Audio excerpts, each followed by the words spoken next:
Kembali lagi di sirkuit Otores. Sorry. Kembali lagi di Otores. Kita setelah pulang dari liputan Formula E Jakarta atau Jakarta E-Prix. Ini kita akan membahas bukan masalah mengenai sirkuitnya, bukan mengenai balapannya ke depan seperti apa, tapi kita ingin menyampaikan pesan dan evaluasi apa saja sih dari pertama kalinya akhirnya Formula E Jakarta ini digelar. Karena kan setelah 2019, pandemi 2 tahun, akhirnya kesampaian juga nih. 2022 kemarin. 2022 kemarin, 2022 sekarang. 2022 sekarang, karena kan baru minggu lalu. Betul. Menurut Pradana nih, sama gua sama Pradana kemarin ngeliput dari mulai sirkuitnya masih ya, aspal banget. Dari aspal sirkuitnya jadi, masih sekedar preskon di Monas sampai ke balapan kemarin. Terus kita sharing-sharing di sini. Menurut lu kemarin Formula Jakarta itu gimana, Pra? Secara umum ya? Menurut gue secara umum sih udah lumayan sukses ya buat buat ukuran. Setuju. Bukan ukuran lagi ya, buat sebuah event balap internasional. Udah cukup bagus, mulai dari tata ruangnya, dari organisasinya, dari kejelasan untuk kalau misalnya buat penonton mungkin tier akses masuknya udah lumayan, cuma mungkin ada beberapa kekurangannya sedikit-sedikit yang bisa harapannya bisa dibenahin lagi buat edisi tahun depan. Dan ini kalau masih ngomongin tahun depan, pastikan ngomongin sirkuitnya udah selesai. Sirkuit tidak usah keburu-buru seperti kayak sekarang nih, sirkuit baru didesain Januari, dibangun Februari, Mei selesai homologasi. Itu kan benar-benar 24 jam non-stop, sedangkan untuk tahun depan harusnya sirkuit selesai persiapan lebih matang. Betul. Kemarin salah satu masalahnya itu sirkuitnya kotor ya. Betul. Karena ya wajar juga karena namanya green track kan belum pernah dipakai apa-apa, jadi green track itu apa, jelasin tuh? Green track itu artinya permukaan aspalnya, permukaan sirkuit lintasannya masih betul-betul green, hijau. Hijau dalam arti ini belum pernah dilintasi sama belum pernah dilihat sama mobil balap atau motor balap, pokoknya belum pernah dipakai aktivitas balap. Buah tuh kan green kan masih belum matang gitu kan. Nah, itu kan karena green aspal. Makanya kenapa disebut pas balapan kemarin, saat start 22 pembalap itu langsung pada ngebul. Sebenarnya itu wajar, bukan karena sirkuitnya kotor nih apa emang. Itu wajar karena sirkuitnya masih baru banget malah sebenarnya. Dan perlu diingat juga nggak kayak balapan-balapan lain, Formula E itu jadwalnya dirapel jadi cuma 1 hari. Kalau misalkan balapan lain kan minimal 3 hari ya. Free practice 1-2 hari Jumat, free practice 3 dan kualifikasi itu hari Sabtu, balapannya hari Minggu. Jadi tim-tim itu mobil-mobil masih punya lebih banyak kesempatan buat ngitarin tracknya. Sementara untuk di Formula E itu cuma 1 hari. Jadi wajar lah kalau misalkan debunya masih lumayan tebel. Tapi satu catatan, kita ngobrol sama beberapa pembalap juga dari luar kelihatan berdebu, dari dalam kokpit pun emang berdebu. Tapi setelah mereka setelah racing line-nya mulai kelihatan, setelah tracknya mulai kalau bahasa kerennya sih udah mulai rubber in. Gripnya nggak ada masalah, bagus-bagus aja, cuman ya sayangnya karena debu tadi, racing line cuma 1. Kalau ngomong sama pembalap yang depan-depan kayak Jean-Eric Vergne, kayak ngomong sama Edo Mortara, mereka ya gue nggak ngerasa apa-apa, itu nggak masalah debu. Tapi kalau ngomong sama yang di belakang, sama Nick De Vries yang agak sial juga pas kualifikasi, ya kan dia ngomong agak licin di awal. Karena emang setelah pembalap sudah mulai misah, mereka mulai, wah ini udah mulai ketemu racing line-nya gitu kan. Betul. Yang kurang apa dari sirkuit, dari venue ya, secara film, menurut lo apa? Kalau dari venue-nya sih menurut gue, mungkin gue ngobrol sama teman-teman gue yang penonton juga, katanya listrik sempat mati. Listrik, betul. Ini masalah kendala di area makan sama UMKM ya? Iya, betul. Katanya tuh. Jadi mungkin ke depannya pasokan listriknya bisa lebih diamanin lagi. Jadi buat teman-teman yang lagi pada ngantri makanan nggak harus nunggu sampai siang dulu baru listriknya ada. Karena sebagai penonton kalau misalkan kita nonton balapan perutnya lapar nggak enak juga nggak enjoy. Karena kan emang konsepnya Formula Jakarta ini emang mengedepankan kerjasama balapan dan juga usaha mikro kecil menengah. Dan mereka saat ada sekitar sirkuit, mungkin kok gue jualan cuma gue nggak punya akses listrik gitu. Mungkin ini harus dibenahi karena sirkuitnya udah jadi kok sarana pendukungnya belum gitu, seperti itu kan.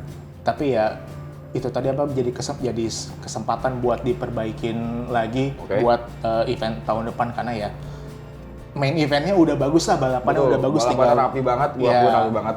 Tinggal tadi mungkin tracknya pedoknya keren banget, mungkin tracknya dibersihin sedikit lagi, kalau bisa dipakai apa sih namanya kalau yang di luar negeri tuh Zamboni ya. Yang bersih sirkuit lah itu.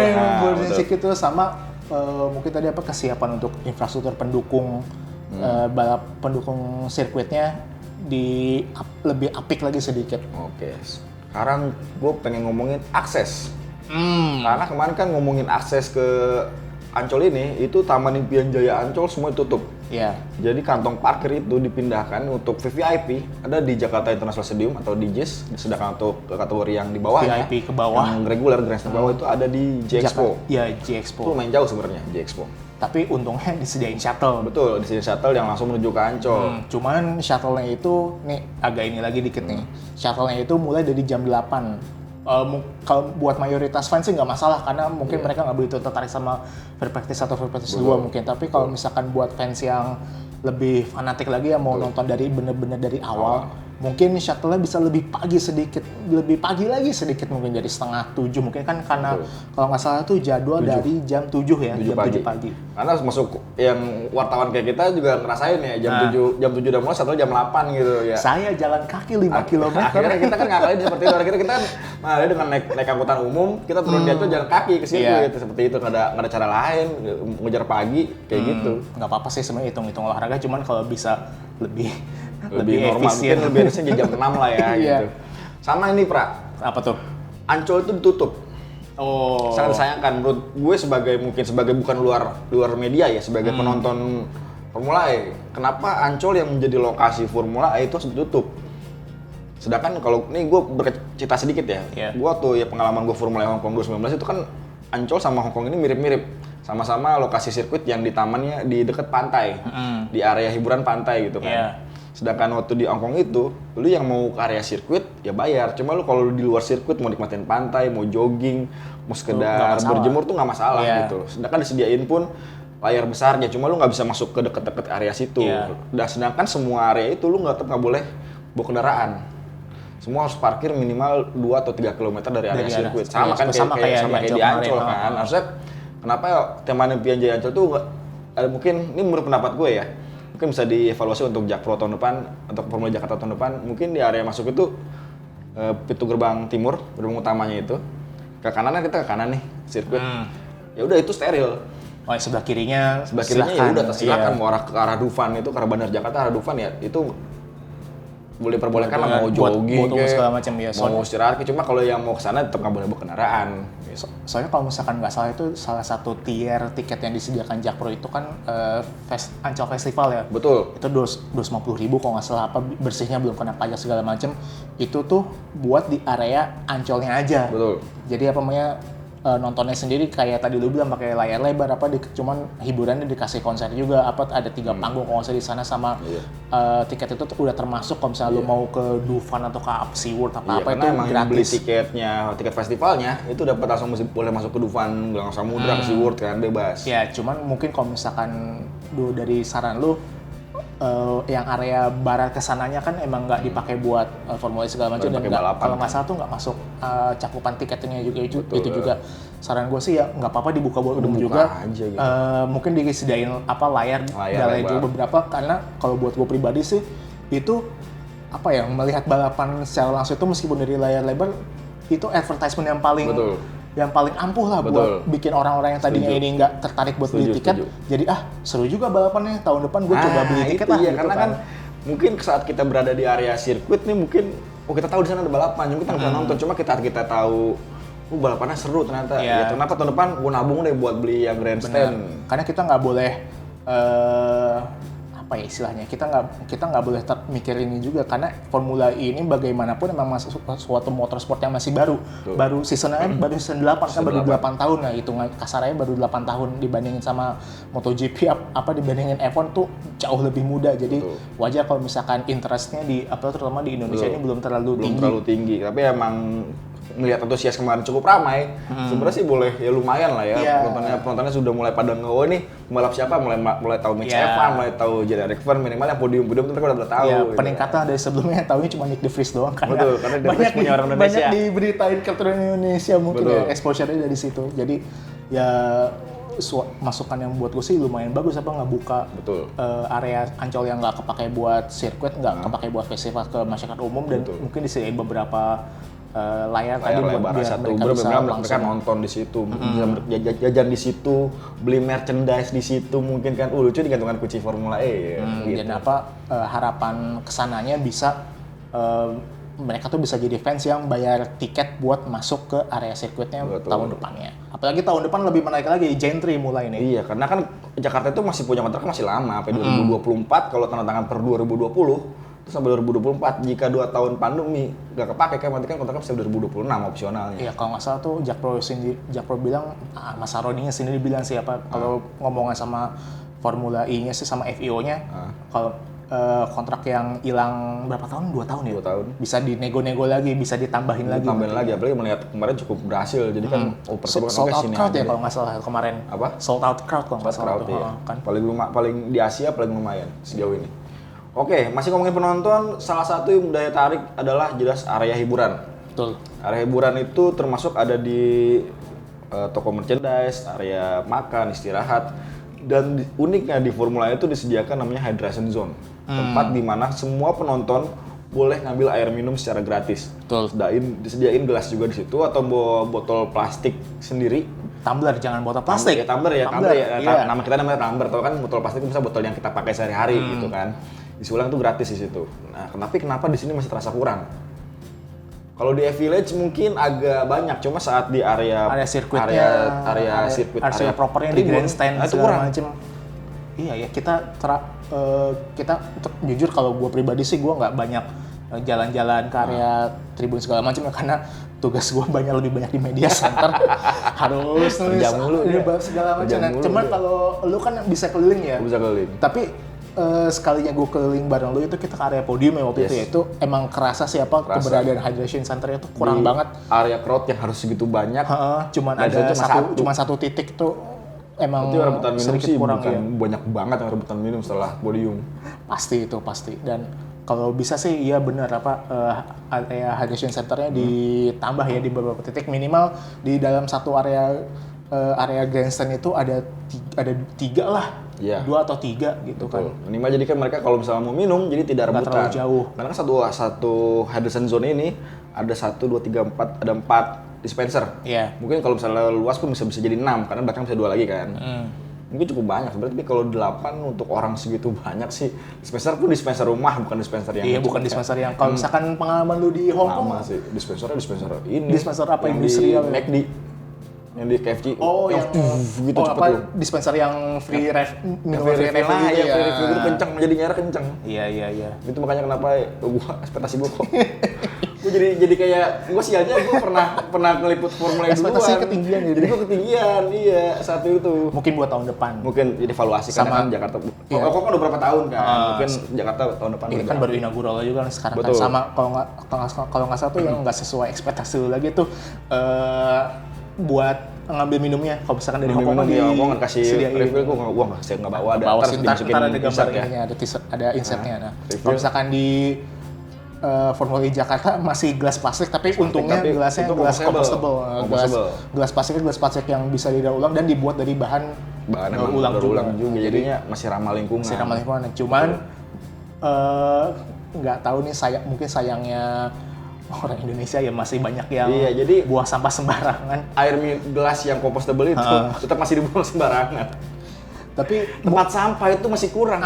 Salah satunya gue baru mau bilang selain mungkin bisa dari panitia bisa mendorong penonton untuk lebih rajin buang sampah di tempat yang benar dengan menambah spot-spot untuk tempat sampahnya. Dan kalau bisa gue kasih saran lagi, kan di satu spot untuk tempat sampah itu ada tiga lubang. Ada 3 lubang ya, dibagi per jenis sampahnya kayak apa. Nah, ada yang kalau nggak salah ada residu, ada non organik sama ada organik. Nah, residu tuh masker, puntung rokok. Iya, dan ada gambar-gambar contoh-contoh juga ya. Tapi kalau misalnya saran gue sih, selain gambar-gambar icon kayak gitu, di bawahnya dikasih list-listnya, nama-namanya, contoh-contohnya. Karena kalau misalkan jujur buat gue pribadi aja, icon-icon kayak gitu tuh gue masih bingung. Masih kurang paham ya.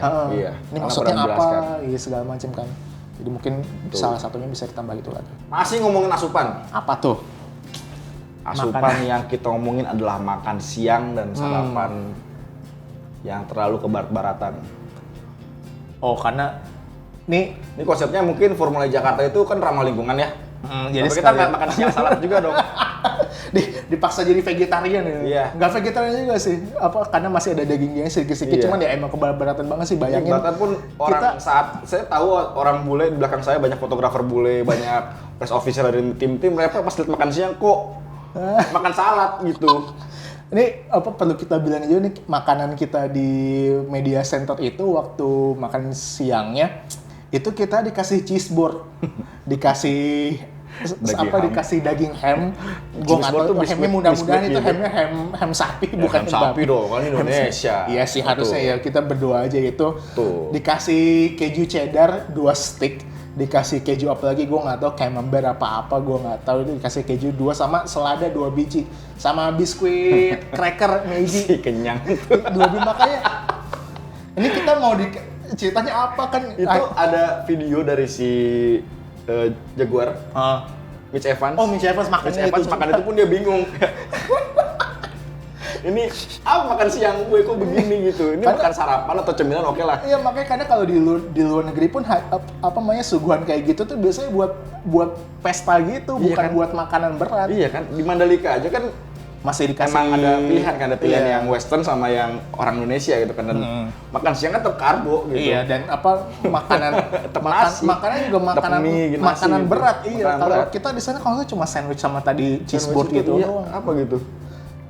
Bulenya aja kurang kenyang, gimana kita? Bulenya aja kan yang terbiasa dengan makanan seperti itu, mereka bingung gitu. Iya. Pas sarapan nih oke lah, tapi makan siang gue habis motret nih keliling Jakarta yang panasnya bukan main. Yang panasnya bukan main, kok gue malah disuruh makan beginian, nggak kestimpal dengan tenaga gue gitu. Udah kosa sampai minum berapa galon, dia bilang 5 galon. Itu di setiap, tuh unik tuh, karena di setiap tim tuh ada 12 galon per tiap tim. Per tiap tim 12 galon. Tiap tim 12 galon.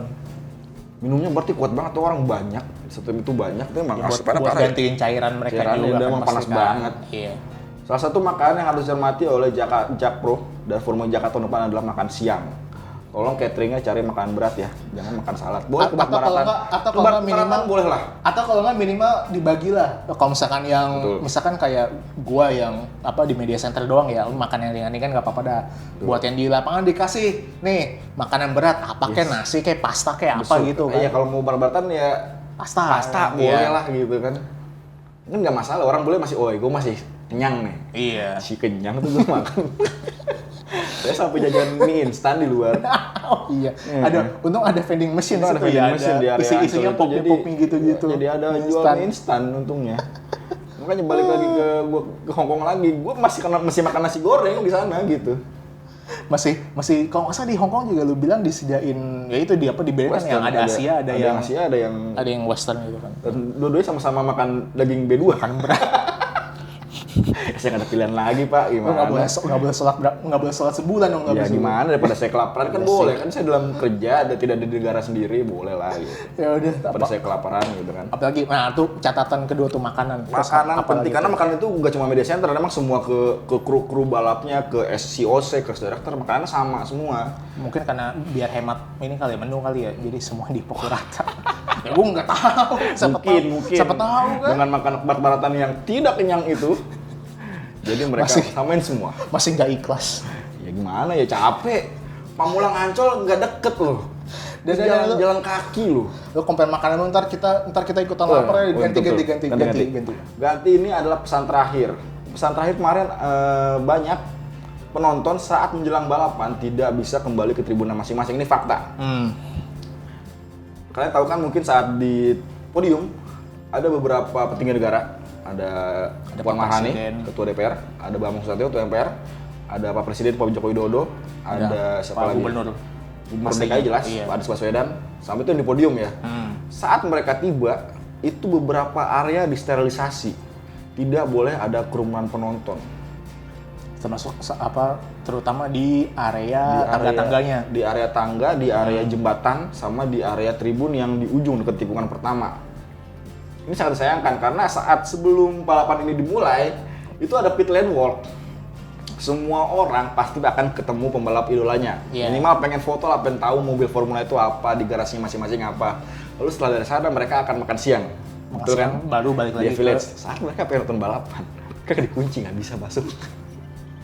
Termasuk kita mau balik kita waktu itu lagi liputan di podium ya. Di gaming dulu. Kita gaming area dulu itu di tribun yang dekat di area podiumnya. Area podium. Terus kita pindah ke area podium karena kita mau ngeliput suasana di podium tuh kayak gimana setelah start baru kita rencananya mau balik lagi ke media center karena kita harus nulis ngetik balap. Karena kita harus ngetik ya kan. Iya.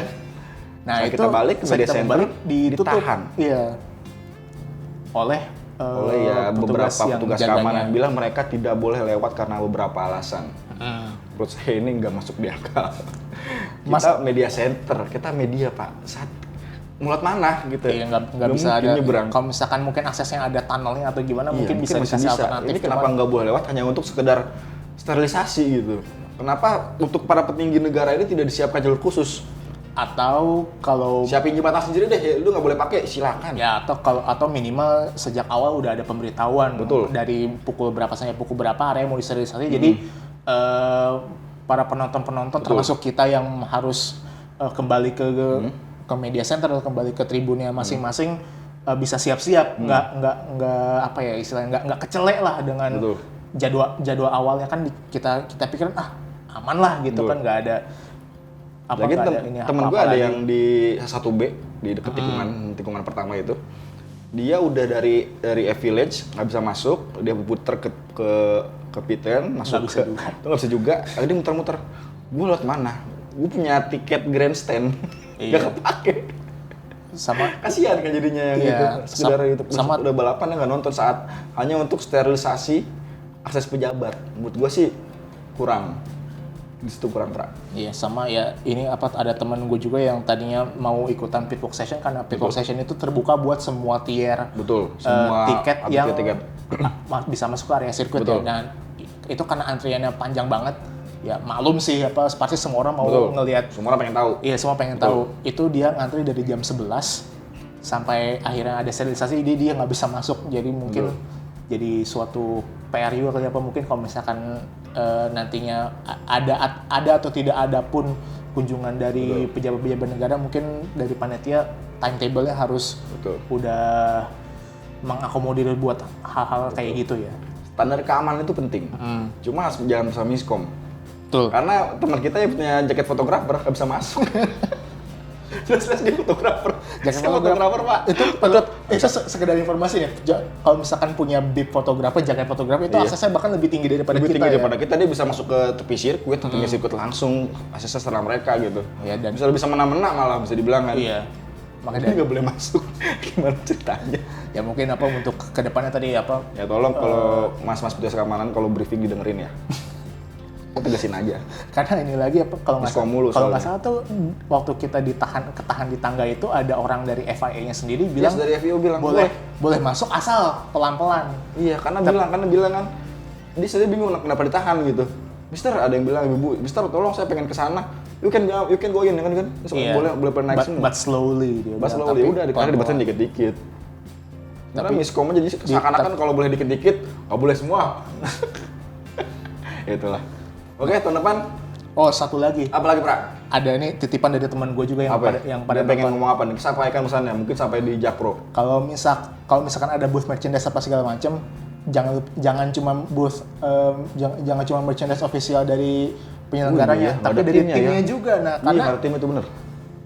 Karena event balap ini tuh jadi bisa dibilang sih satu-satunya kesempatan buat fans terutama di Indonesia untuk beli merchandise official para tim karena selain itu kita harus beli secara online, kita harus bayar ongkos kirim segala macam.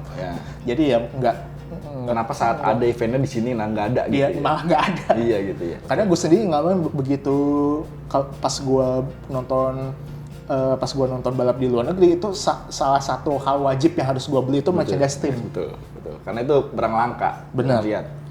Tiap tahun belum kenal aja kali. Mungkin karena Mercedes belum ada yang tahu EQF team itu siapa sih? Mungkin sih. Cuma buat TCS Racing siapa tuh? Mungkin, tapi Rocket Venturi Racing. Tapi nggak menutup kemungkinan kan selama in the course of balapannya mereka jadi kenal dan mereka tahu siapa. Oh, gue ngedukungin baliknya mau beli merchandise-nya siapa tahu kan. Betul. Ya mungkin kalau misalkan kendalanya logistik nggak bisa bawa banyak-banyak ya bawa dikit-dikit aja dulu. Betul. Jadi limited edition ya. Limited edition ya jadinya kan. Jadi buat yang mau dan punya duit, karena gue nggak memungkiri bahwa merchandise tim itu harganya lumayan. Bisa 1/5 gaji UMR. Betul. Minimal. Jadi ya kalau misalkan ada yang mau bisa, tapi jangan kayak kemarin nggak ada sama sekali. Betul, kemarin cuma ada bendera gitu doang. Bendera itu sama merchandise-nya Formula Jakarta doang kan? Oh iya, official merchandise dari penyelenggara yang dari promotor yang doang. Oke. Tahun depan gimana, Pra, menurut lo Jakarta E-Prix? Oh, kalau misalkan bisa ngebangun dari apa yang udah diselenggarain kemarin sih, gue percaya bisa lebih keren ya? Bisa lebih keren sih. Karena emang ini gue kira rapi banget sih. Apalagi kalau misalkan nih mudah-mudahan tahun depan COVID restriction-nya bisa semakin longgar. Betul. Penonton bisa makin banyak yang masuk ke sirkuit, harusnya bisa lebih ramai lagi. Karena Andrea Lotterer nih, dia pembalap tim Porsche bilang ke gue, meskipun dia kurang begitu serak balapannya tuh nggak di tengah kota, tapi dia bilang dengan balapan di sirkuit semi permanen yang di area Ancol ini mereka bisa lebih banyak narik fans. Betul. Dan kalau misalkan Indonesia aja kemarin dengan segala batasannya segitu banyaknya orang, gimana kalau misalkan dibebasin segila apa? Lu tau nggak ada Lotterer itu jajan es buah di Mangga 2? Oh iya. Lu tau dari mana? Dia ada di story-nya. Dia jajan es buah di Mangga 2. Untung bukannya balapannya begitu nih. Ini apa kebanyakan gula ya? Nyundul Nick De Vries makanya. Kalau gue sakit ya gitu kan, gini-gini dia puyeng. Kalau makan es buah di Mangga 2 dia. Oh, yang disundul kebanyakan makan juga. Nick De Vries kan makan lemper sama. Nick De Vries juga makan lemper, salah. Jakarta E-Prix 2023 tahun depan yang menarik jelas adalah mobil generasi 3. Generasi 3, mobilnya lebih kecil, lebih bertenaga, regennya lebih bagus, dan katanya bakal ada pit stop. Oh, ada pit stop nanti teman. Jadi di tengah-tengah balapan tuh tim-tim bisa pit stop 30 detik buat nge-recharge baterainya. Jadi balapannya harusnya bisa lebih apik lagi, bisa lebih seru lagi, karena pembalap nggak perlu terlalu memikirkan regen kayak sekarang, jadi bisa terus serang. Betul. Oke, pokoknya tahun depan ada mobil Gen 3, tapi jangan sampai ada yang Oke. 2023. Jauh-jauh dulu. Sampai jumpa di video berikutnya. Jangan lupa like, komen, dan subscribe. Motorin ID. Dadah.